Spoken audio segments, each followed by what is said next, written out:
गुरु ब्रह्मा गुरु विष्णु गुरुदेव महेश्वर गुरु साक्षात् परम ब्रह्म तस्मै श्री गुरवे नमः।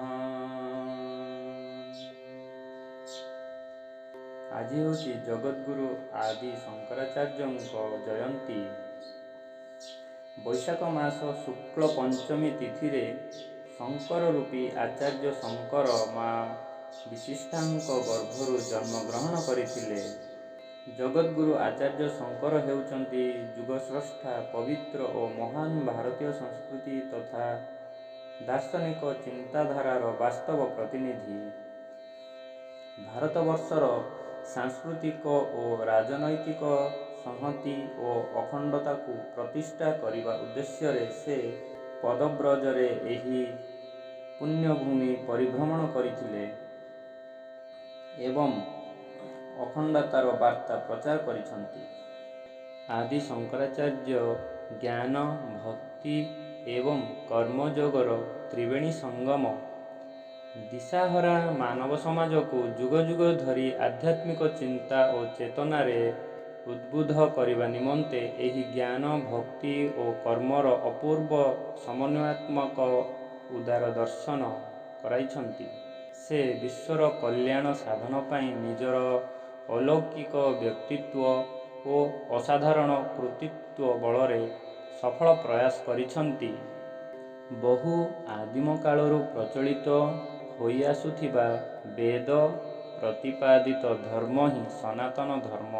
प्रत्येक व्यक्तिर चाली चलन आचार विचार क्रिया आलाप एवं आचरण और उच्चारण को संयत श्रृंखलित सुस्थ और सुंदर करी जहाँ समग्र विश्वर मानव जाति को ऐक्य सूत्र रे धारण करिथाए ताहा ही धर्म। सृष्टिर अयरांभरू यह प्रचलित होई आसुथिबारु यह सनातन। विश्वस्रष्टा पितामह ब्रह्मांकर मुख निसृत वाणी समस्त ज्ञानमय वेद और तत्व उपर एही धर्म पर्यवसित होइथिबारु यह सनातन वैदिक धर्म भावरे विश्वविख्यात। एही धर्म केउ मंत्र उच्चारण करे ताहा मानववादर मंत्र वसुधैव कुटुंबकम मंत्र एवं सर्वोपरि स्नेह शांति सदिच्छा उद्भावना और विश्व कल्याणर मंत्र।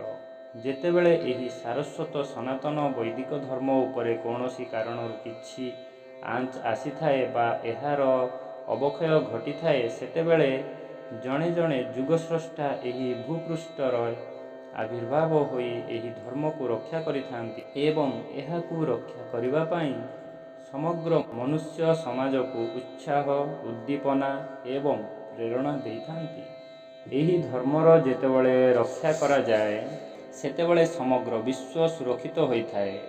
जगद्गुरु आचार्य शंकर आजकू प्राय 2500 वर्ष तले भारतवर्षर केरलर कालाडी ठारे जन्मग्रहण करथिले। मात्र 32 वर्ष बयस मध्य से जो कार्य करिछंती ताहा वास्तवरे अपरिकल्पनीय अवर्णनीय और अचिंतनीय। जय जगन्नाथ।